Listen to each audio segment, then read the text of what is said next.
Hey there guys, how's it going? This is Mike coming back at you with another video on precalculus. In the previous video, we got a little bit of a review, a recap, maybe a couple new tidbits of information about quadratic functions.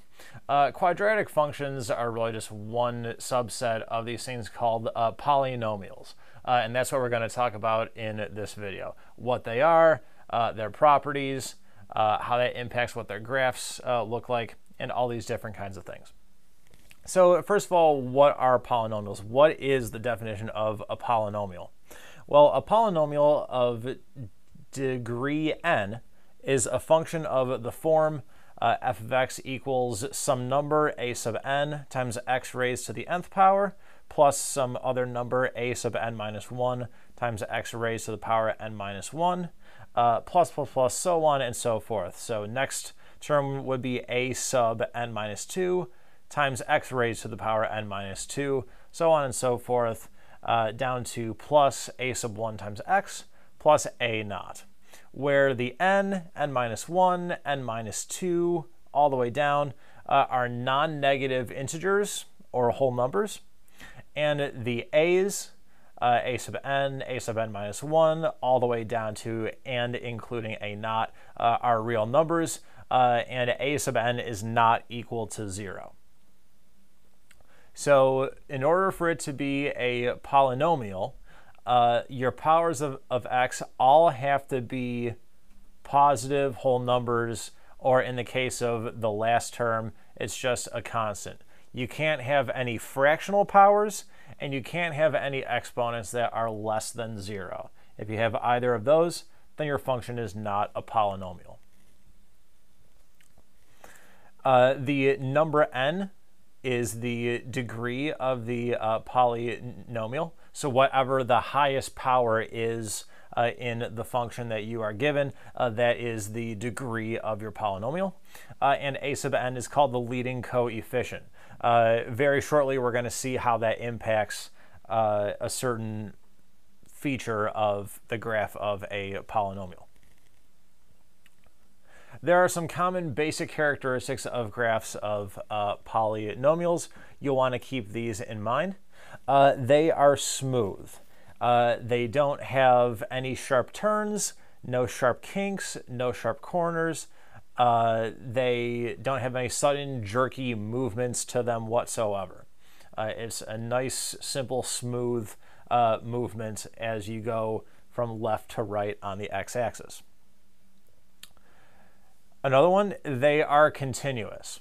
Now there's a formal definition of continuity that you'll learn if you go on to take calculus, but for our purposes, we are going to define continuity or being continuous as you can draw the graph of the function without lifting up your pen, your pencil, your marker, for any Harry Potter fans, your quill. You can draw the entire graph in one nice, smooth, continuous stroke without having to lift up your pen or pencil or marker or whatever, stop somewhere, pick it up, set it back down somewhere else, and then continue drawing.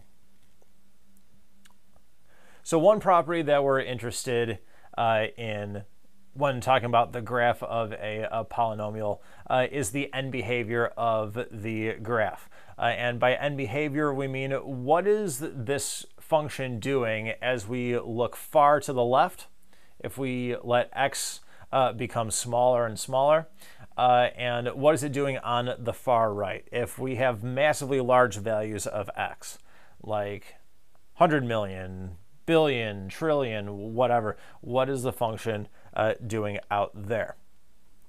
And the end behavior is actually only determined by two things. It's determined by the degree of your polynomial, and it's also determined by the leading coefficient.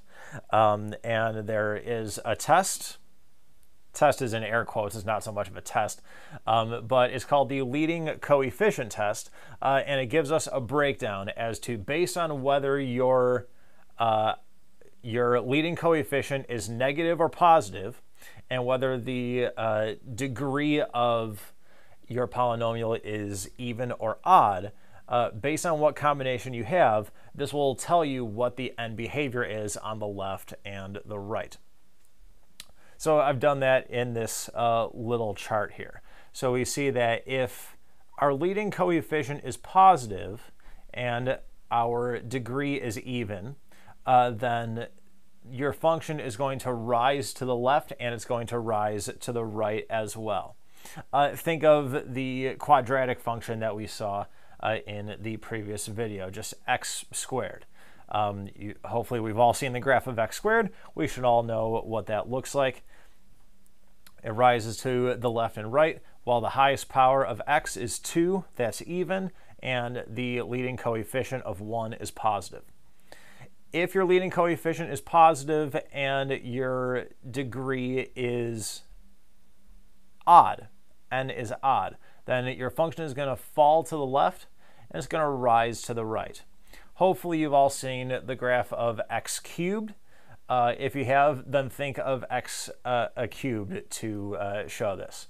Leading coefficient of 1 being positive, highest power of x, which is 3, is odd. We know that going to the left, it falls down, and going to the right, it rises up. If your leading coefficient is negative and n is even, then it's going to fall to the left and to the right as well. Think of minus x squared. Just flipping that over the x-axis, it goes down to the left and to the right.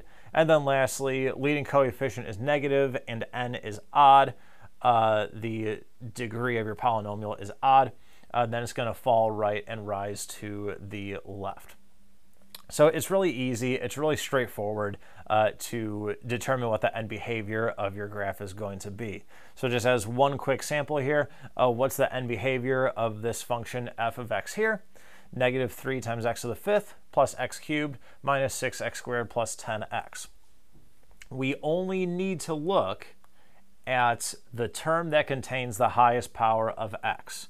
We only need to look at this thing here. Be sure to check every term carefully because maybe I'll try to trick you and throw it in at the end. So don't just look at the first thing, just find the term that has the highest power of x and work with that. The leading coefficient is negative because it's negative 3. So we're in this row here. The highest power of x is 5. That's odd. So negative leading coefficient, odd power here. That means this function is going to fall to the right and rise to the left.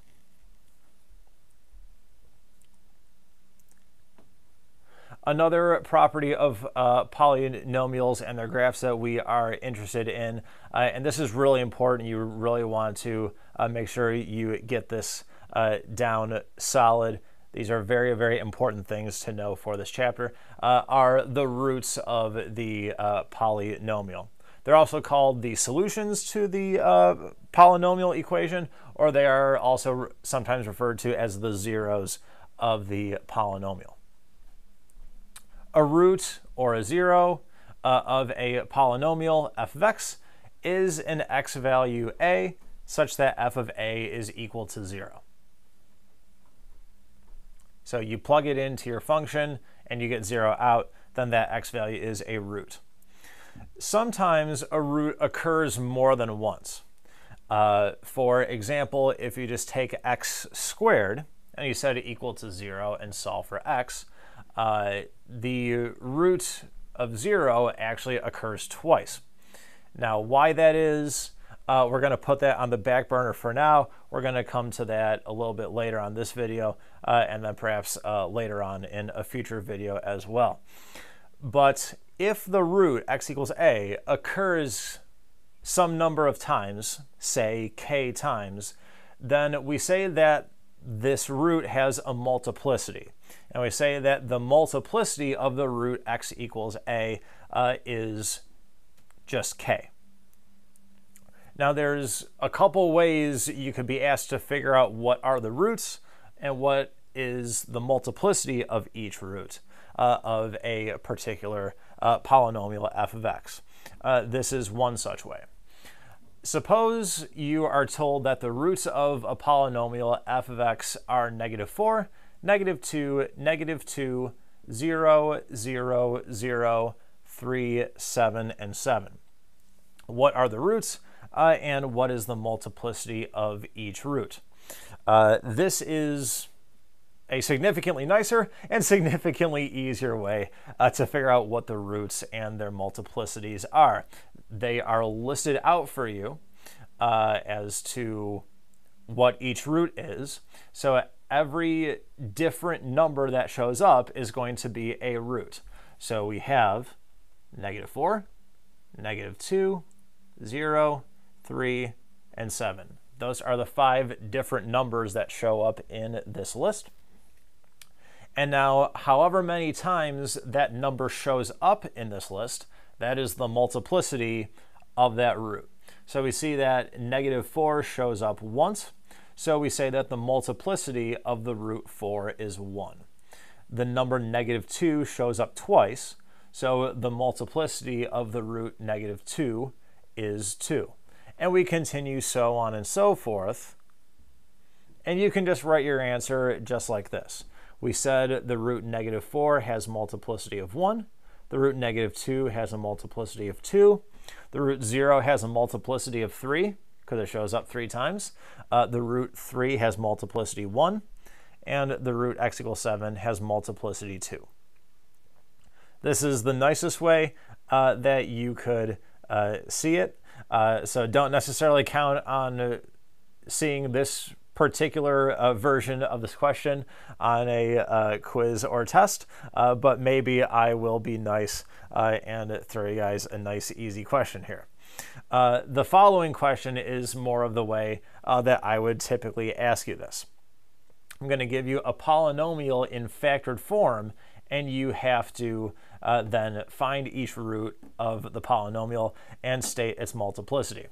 So suppose a polynomial f of x, when factored, can be written as x plus 3 raised to the 4th power times x plus 1 times x minus 9 raised to the 5th power times x minus 2 squared. State each root of f of x and the multiplicity of each root. So when you're given a factored polynomial, how do you figure out what the roots are for starters? Well, we see that there are these factors. Yes, these factors are raised to powers, but I'm just looking at the bases here. I'm just looking at the x plus or minus whatever here.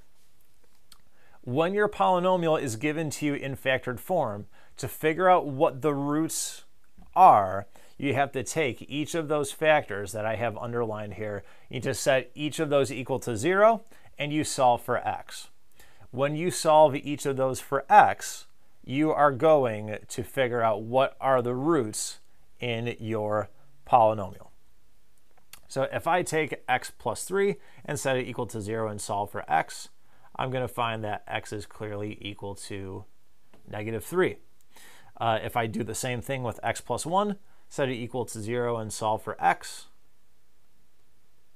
x is going to equal a -1. Take x minus 9 and set it equal to 0, solve for x, x is equal to 9. And then lastly, you find that x is equal to 2. So these are the 4 roots of this polynomial f of x. And the order in which you list them really does not matter. Typically, we would write them from smallest to largest. So typically here I'd switch the place of the 9 and the 2, but ultimately it really doesn't matter. Now, how do you figure out what the multiplicity of that root is?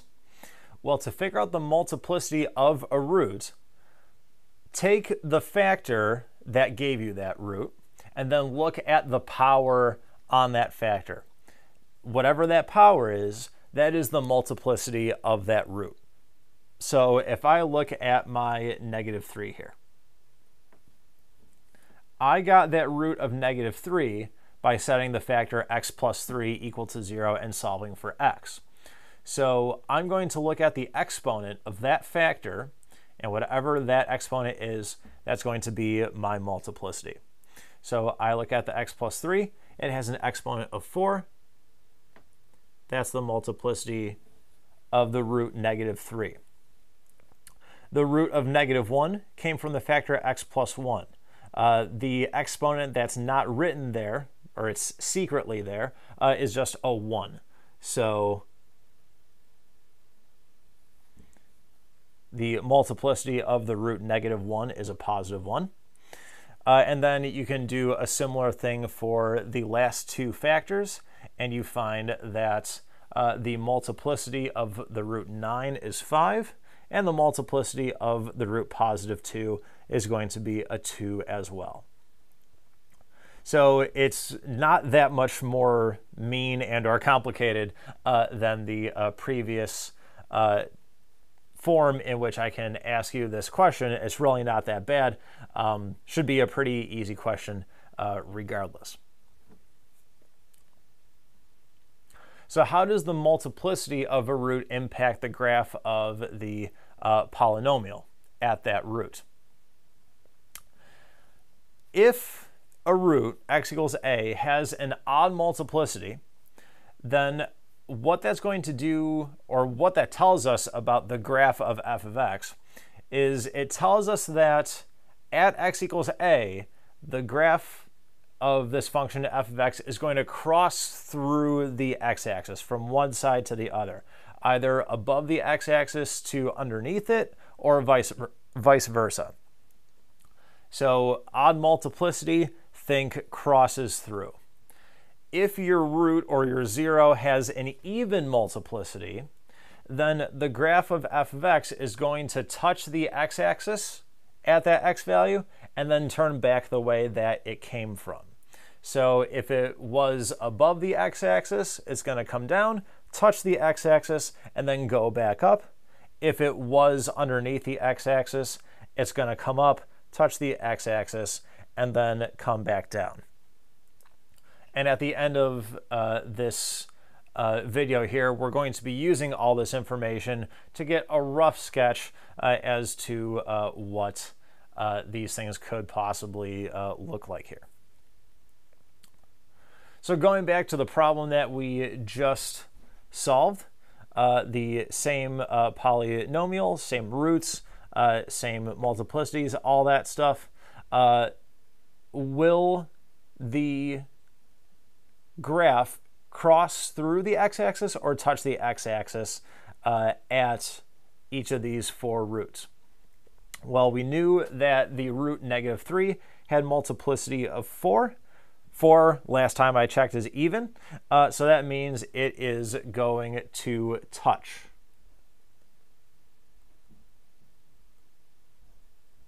It's going to touch the x-axis at x equals -3 and then come back down. The root -1 had a multiplicity of 1. 1 is odd. That means it's going to cross through.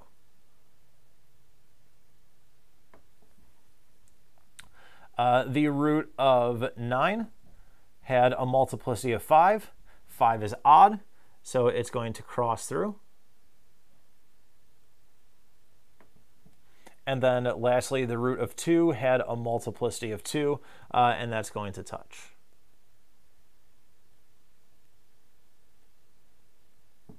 So we have touch, cross, cross, and touch.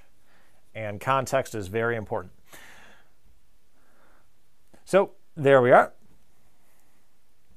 So you should be able to fill out this whole table. If you're given a polynomial in factored form, you should be able to tell me what all the roots are, what the multiplicity of each root is, and then say, will the graph cross through or touch at that root? A quick note, how would you figure out what the degree of a polynomial is if it's given in factored form? To find the degree of a polynomial when it's in factored form, you're just going to add all the exponents here. So 4, that's a 1 there, 5, and then 2. 4 plus 1 plus 5 plus 2 is 12. So this is going to be a polynomial of degree 12. And then you can also identify whether that number in front of the x to the 12th is negative or positive by looking at whatever number you would have out front here. There's nothing written here. Secretly, there is a positive 1. So the leading term in this polynomial is just going to be x raised to the 12th power.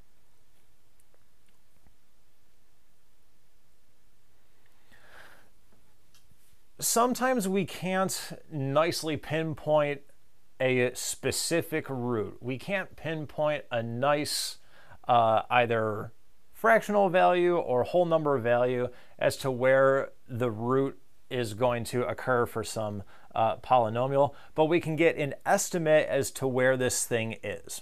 And how we do that is we use a theorem called the intermediate value theorem. The intermediate value theorem says that if your function f of x is a continuous function on the closed interval a comma b, we know that polynomials are continuous everywhere, so we don't have to worry about that. What we need to worry ourselves with is the following here. If f is continuous on the closed interval a comma b, and f of a is positive and f of b is negative, or vice versa, then there must be a c value strictly between a and b such that f of c is equal to 0. Now, this is the formal statement of this theorem. Let me put this in a very informal way. If you have a continuous function, like we do with polynomials, my apologies, and f of a and f of b are not the same sign. So one is negative, the other one's positive. Doesn't matter which one is which, just as long as one is negative and one is positive. If that's true, then there has to be some x value, we call it c, that 1 lies between a and b, and 2, when you take that x value and plug it into your function f of x, you're going to get 0 out. In other words, there is this root c between a and b. If f of a and f of b are the same sign, that is, they're both negative or they're both positive, then there is no conclusion that can be drawn. Now, just because f of a and f of b are the same sign, that does not necessarily mean that there is not a root between a and b. In the eyes, or with the power that's granted to us by this theorem and this sort of test, if you will, all we can say is we don't know that there is, or we don't know if there is a root.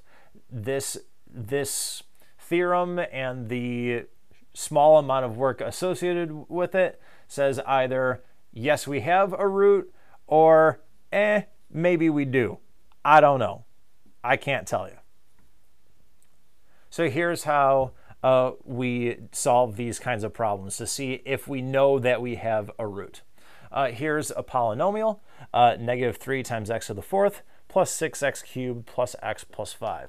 Does the intermediate value theorem, or IVT for short, guarantee a root of f of x between x equals negative 1 and x equals 0? Does it guarantee a root between 0 and 1? So what we're going to do here, because we only need to know what the function is at the endpoints of the interval, we're just going to take these x values and we're just going to plug them into our function, and we're going to see what we get. So if I take negative 1 and plug it into f of x, I get negative 5. If I take 0 and plug it in for x, I get 5. If I take 1 and plug it in for x, I get 9. So the first question was, does the IVT guarantee a root between negative 1 and 0? Well, we see that f of negative 1 is negative 5, and we see that f of 0 is positive 5. 1 is negative, the other one's positive. If they're not the same sign, then the IVT guarantees that there is a root between these two x values of -1 and 0. It doesn't tell us what it is. It doesn't tell us how to find it. It just tells us that there is a root in there. Between 0 and 1, well, f of 0 is positive, f of 1 is positive as well. So these two things are the same sign, and that means that no conclusion can be drawn. So based on the results above and what I just said out loud, we are guaranteed a root between -1 and 0, but we're not guaranteed a root between 0 and 1. Again, that's not to say that there isn't one there, we just don't know for sure. But this type of problem makes very good for homework questions, quiz questions. This is also typically a test question of mine as well. Very, very straightforward type of problem. You're just taking some x values, you're plugging them into your function, and then you are utilizing the test associated with the intermediate value theorem to come up with your answer. One last property that we're going to look at in terms of graphs of polynomials are the turning points. A turning point is any x value at which the graph changes from decreasing to increasing or vice versa. You might know these as relative mins and maxes or local mins and maxes. You're going to continue hearing those phrases and doing more fun stuff with those when you go on to take Calculus 1. A polynomial whose highest power of x in it is n has at most n minus 1 turning points. So this is just a little thing to help you just keep in mind as sort of like a check. If you're trying to sketch the graph of a polynomial whose degree is, say, 4, and you draw a graph that has 6 turning points to it, 6 points where it changes from decreasing to increasing or vice versa, then your graph isn't quite right. You've done a little too much changing there, and you need to dial it back just a little bit. So let's take all this information, the leading coefficient test, everything with roots. Roots, their multiplicities, how does that impact the graph, this fact here about turning points, all those kinds of things. Let's take this information and let's try to give a rough sketch as to what a graph could look like. So here is a polynomial. This is what it looks like when it's factored. It's x cubed times x plus 2 squared times x minus 5 raised to the 5th power. We're going to draw a possible sketch of the graph of f of x. So these are my axes here. Here's my x-axis. Here's my y-axis. So let's take a look at this polynomial here, and let's write down some information that we know with this thing here. First of all, what is the degree of this polynomial? Well, we said when the polynomial is in factored form, you're just going to add the exponents on your factors. So 3 plus 2 plus 5 is 10. So the degree, or n, is going to be 10 on this thing. There is a secret unwritten 1 in front of this x cubed. So that tells us that the leading coefficient, or a sub n, is going to be positive. Another set of information that we're going to want to know is what are the roots of this thing. So let's take each of these factors, set them equal to 0, and solve for x. Well, if I just take the x and set it equal to 0 and solve for x, I'm just going to get x is equal to 0. So 0 is one of my roots. I have x plus 2. Set that equal to 0 and solve for x. I get negative 2.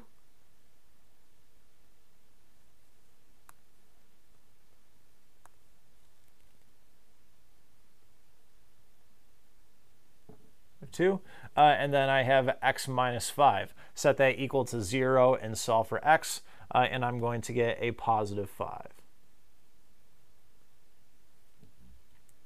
So I've just labeled where each of the roots of this thing are going to be. So now let's actually start to sketch this thing here. What is the end behavior of this thing going to look like?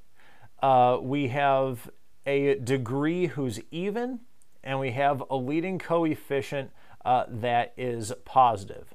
So if we go back to the leading coefficient test, we're going to see that that when n is even and when your leading coefficient is positive, it's going to rise on the left and the right.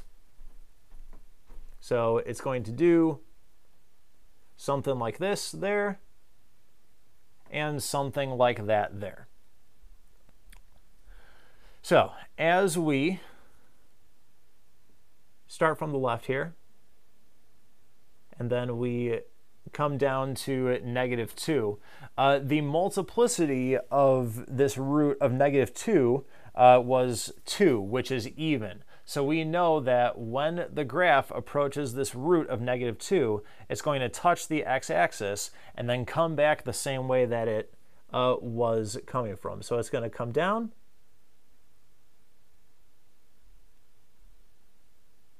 touch the x-axis at x is equal to negative 2, and then it's going to go back up. All right, we continue on here. This thing has to hit the x-axis at 0, but what is it going to do just afterwards? The multiplicity of 0, the power on the factor that gave us 0 as our root, is 3, which is odd. So this graph is going to cross through the x-axis when x is equal to 0. And then as we approach x equals negative 5, again, we're looking at the multiplicity here. The multiplicity on the root 5 was 5. That's odd, so this thing has to cross back through as well.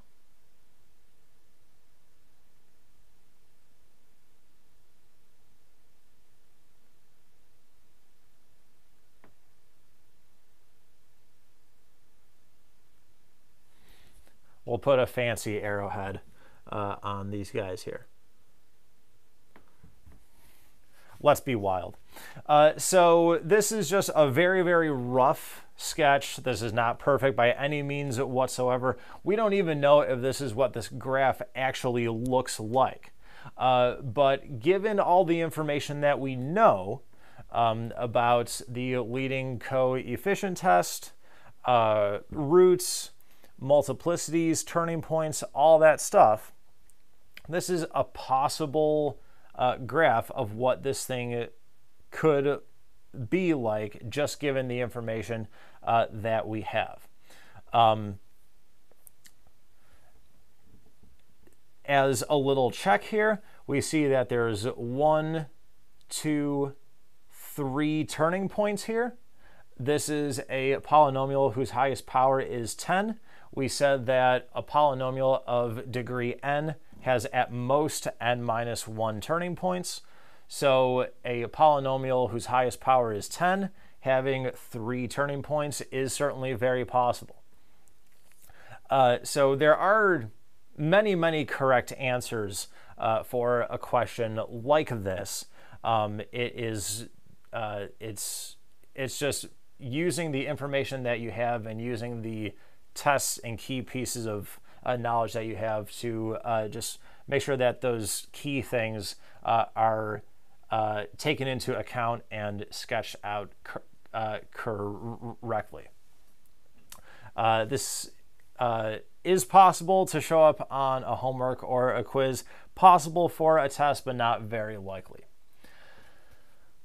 So that is the end of this video on polynomials. What do they look like? A lot of their properties, and behavior, roots, multiplicities, turning points, all that good stuff. In the next video, we are going to continue talking about polynomial functions.